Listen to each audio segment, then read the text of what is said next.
So welcome to Waking Mad.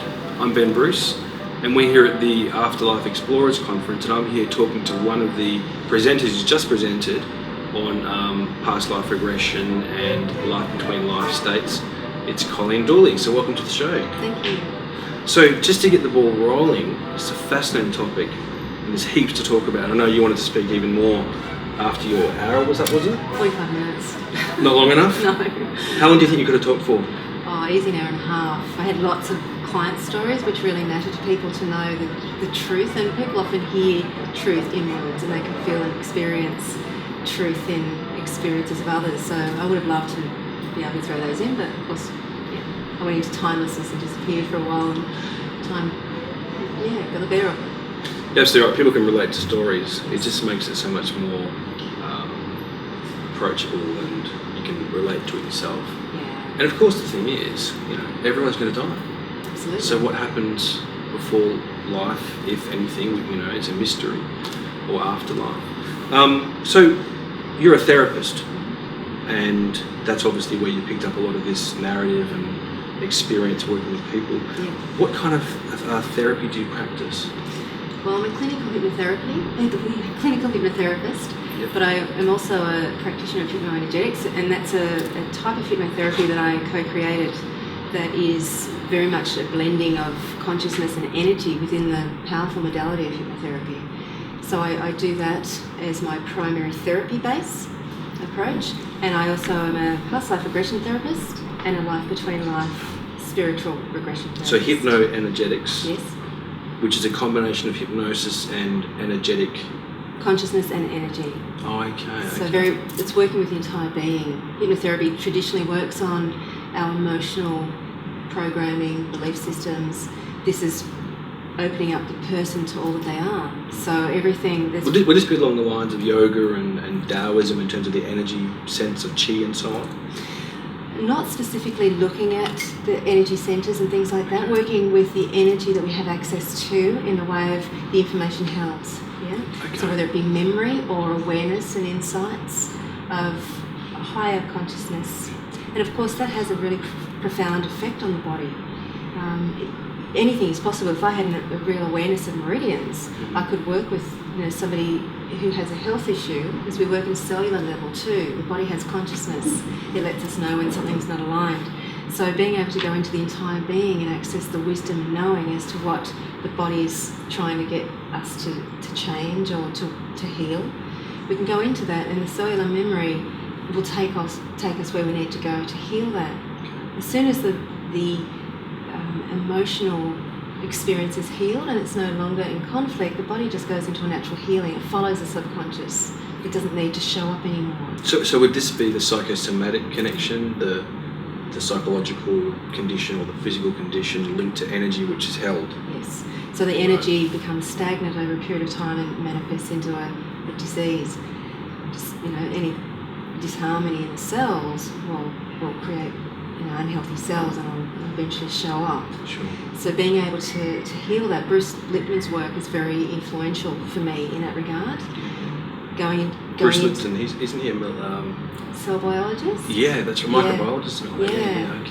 So he's realised that we're not governed by our genes, that the cell is determined by the environment. Mm-hmm. So if we've got a healthy environment within us, because we're like big petri dishes, and if there's something not aligned, then the body will start to, because of that stagnant energy and how the consciousness works, it's trying to get our attention. But as soon as we heal that, the body then does what it always does best, which is replicate healthy cells. I think that's also called epigenetics, isn't it? The way the environment affects your DNA expression. Yeah. And it kind of challenges the conventional Western medical model. Yes. That things like cancer and whatnot are sort of predisposed via genetics. It's far more about the environment activating genetics. Absolutely. Bruce Lipton's big on that. Yeah. So he stepped out of teaching the medical way, because he just realised it was flawed and not true, and so he travels around the world speaking about it, which is cool, writing books. Excellent. Inspiring people like me to actually take it into the work that I do and ensure that that's exactly what we're doing at the deepest level. So with hypnoenergetics, you're combining that stuff with hypnosis. using the modality of hypnosis as the connection to all that we are. So in a state of hypnosis and the intention of connecting to your entire being, you have access to all wisdom and knowing, that beautiful, the fact that we're energy, that beautiful connection with the matrix, the information, and every cell has a little antenna that picks up, spiritual signal for you. It's perfect for you, which is what Bruce's work talks about too. So we're able to access that. The cells are like little sentient beings, and they're responding to the environment, and they're full of wisdom. And it's quite, when you work with the subconscious mind, it's very metaphoric. So when I've kind of worked with somebody to release something, we've gone in initially and connected with the cells, and they're incredibly distressed, or they're showing metaphorically what's happening. We go off and do the healing wherever we've tracked the core of that trauma that's held there, and we come back and the cells showing the release in the form that they're dancing, they're alive, they're full of energy, and it's the metaphor that has occurred, and we can find out what the body's communication doing. tool. Absolutely. And so disease, have you seen as a therapist that disease states are released after this work? Yeah, and it often takes, it's always very complex though, it can be other things playing out. It's always multifactorial. Yeah, I wanted to say there that our health journey is our choice.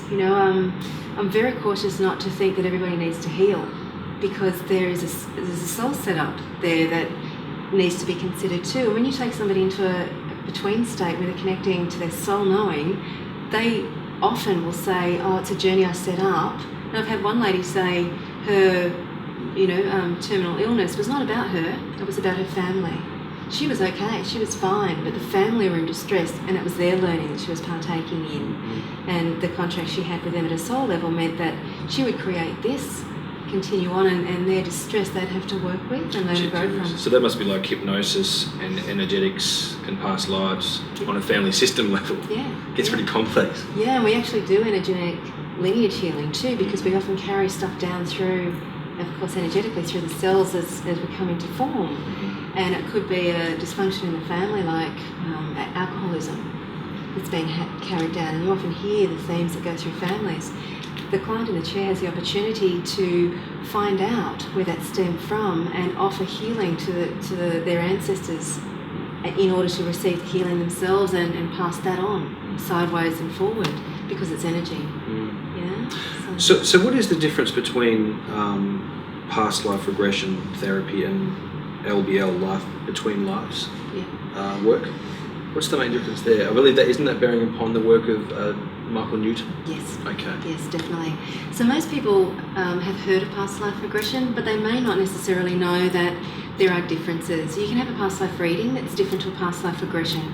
So a past life regression is connecting to that space of trance and being able to be taken back.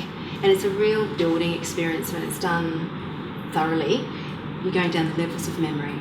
So you're going back through childhood, connecting to forgotten memory, building on the foundation of moving down into yourselves, into yourself, I should say, going back into when you're in your mother's womb, where the superconscious mind is activated, and getting wisdom there about the life you're coming into. But then we go back, so the conscious mind's going, wow, gee, if I remember this, and it is a known experience, it's felt, it's not a thought, it's not made up, and there's a way you can kind of give a client an experience of the difference at the end. They come out and go, did I make that up? And I get them to feel what it feels like to connect in with the childhood memories and then the past life. I give them an experience of close your eyes and just imagine having dinner with a famous person, and they do that, and I'll then ask if the past life is more like the childhood experience or the made up, and they get it. They go, oh, I felt that, yeah, it's different. It's not here, it's here, I get it. And they can really feel the experience. So it's far more tangible, it's felt. Yes. A past life regression memory. Yes. Okay. So these are memories that aren't remembered until you have the therapy, the induction. Sometimes people have them. They might spontaneously have a past life memory, or they may have a dream that they sense as a past life. So in most cases we don't. But we may have something playing out that sort of feels like it might be past life oriented. I don't like wearing anything around my neck, for example. Going back in. Will we guillotined? Potentially. So that going into that will take you to a lifetime which will show you that. So That's the focusing on intention. the issue in the hypnotic state Yes. can somehow just take you there. Can bridge you into a Right, feeling. right. The body will take you there. Right. So if you go in on therapy because you've come for something, that's different. That's a spontaneous past life regression, and we end up in there to do the healing. We're not there to explore, we're there to do the healing. But when it comes to exploration, which I was saying before, as we move through childhood, the womb, we'll go then to a past life that is relevant and meaningful for the person. I personally don't feel there's any point going back into the past unless it's relevant for today. And there's a lot of, poo-poo about going into the past. But when you're carrying something from the past that doesn't serve you, then there's a major reason and benefit for going into it, and awareness and growth that comes from that realisation of what has been playing out before and what you are doing in your I can only imagine, if you go from having a finite sense of your identity being this life, like I'm Ben in this identity, you're Colleen in this identity, we have this history, this culture. Yeah. And suddenly, or over time, you start to ascertain that you've done this before many, many times, and therefore, will continue. It's a bit overwhelming, really, but it would change your entire existential worldview. Yeah. It's transforming, isn't it? Yeah, absolutely. Especially when you can heal an ongoing pattern of attempting something, or a pattern over many lifetimes of a particular issue. Being able to go back and heal it means that you're then free of the energy, firstly. You're not carrying that energy that doesn't serve you.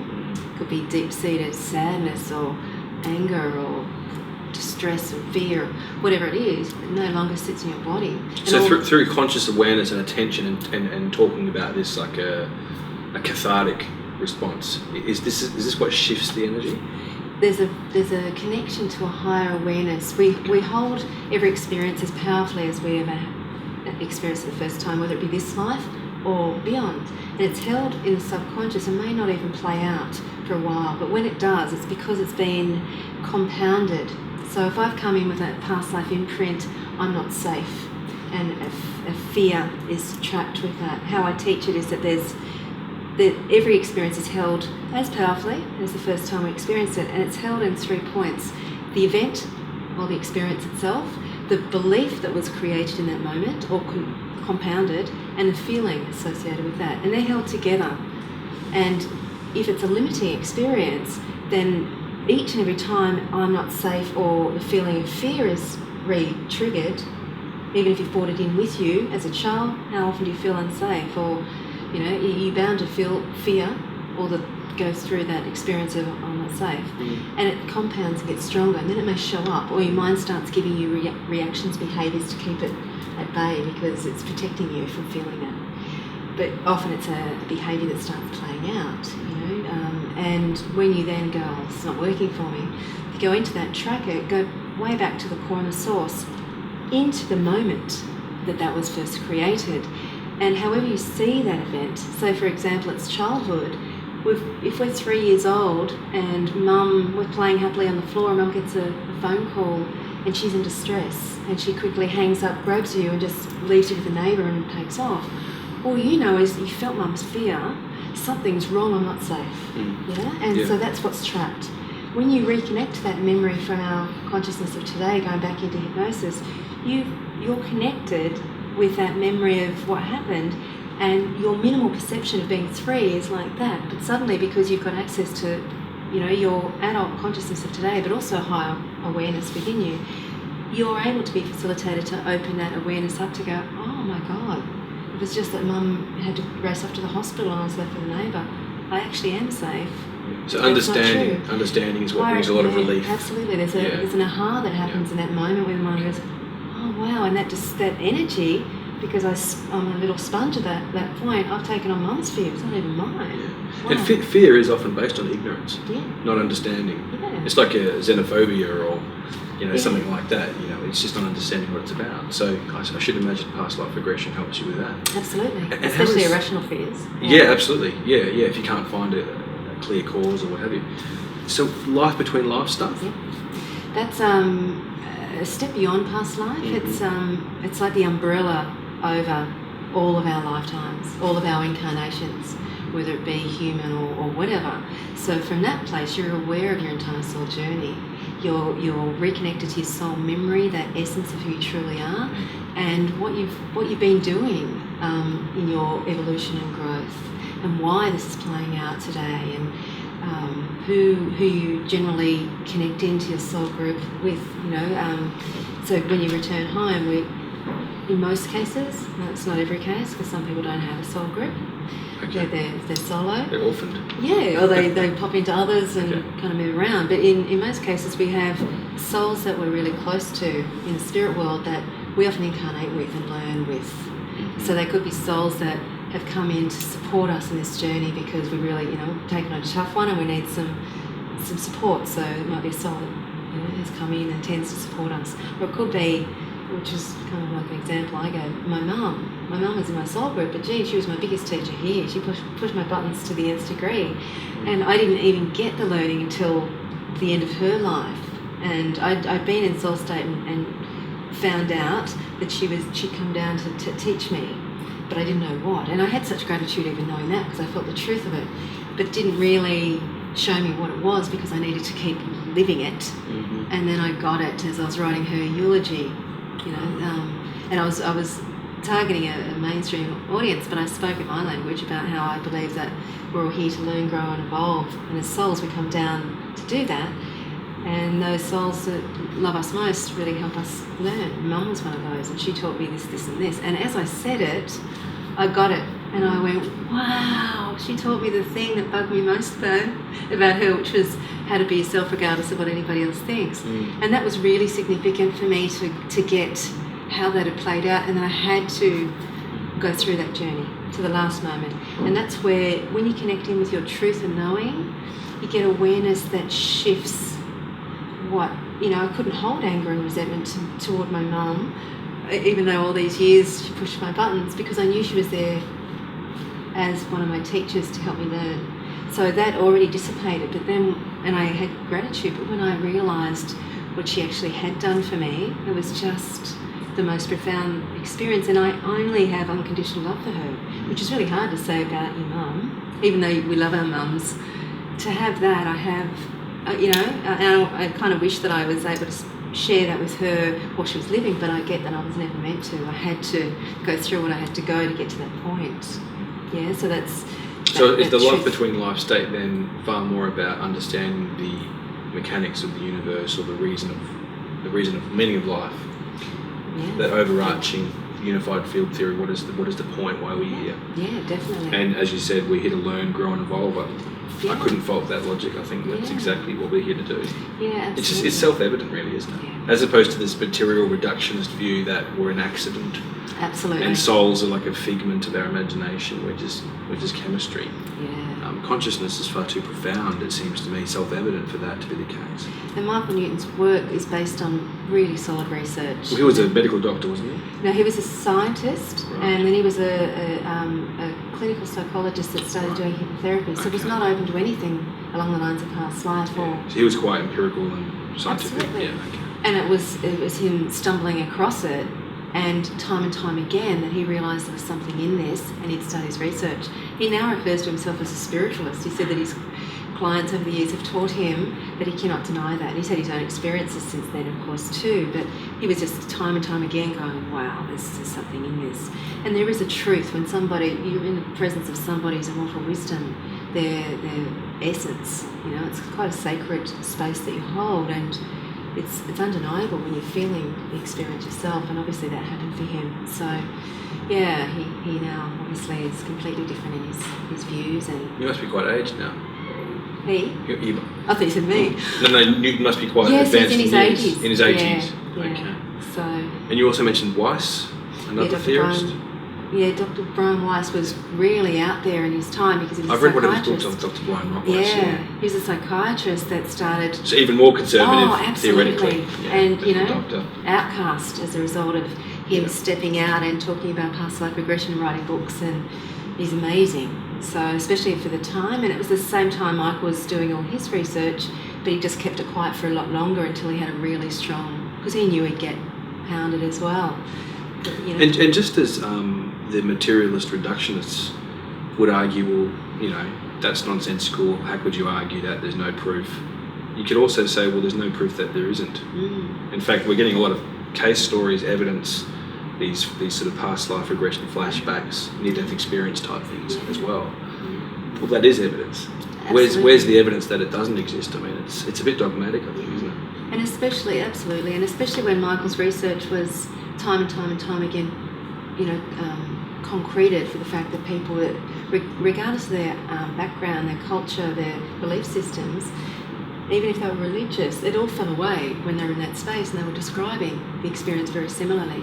And that's really profound. He was very cautious with his questioning, not to lead, just to ask, their awareness. There was a similarity between all cases, regardless of creed, class, gender, religion. Yeah. They sort of sounded the same, did they, in this life between life state? Yes, that's right. Okay. So of course, that's undeniable. I mean, he had his research hat on. He knows how to question. That's his background. He was very cautious not to be influenced and not to taint the research at all, either by him reading books or by the types of questions.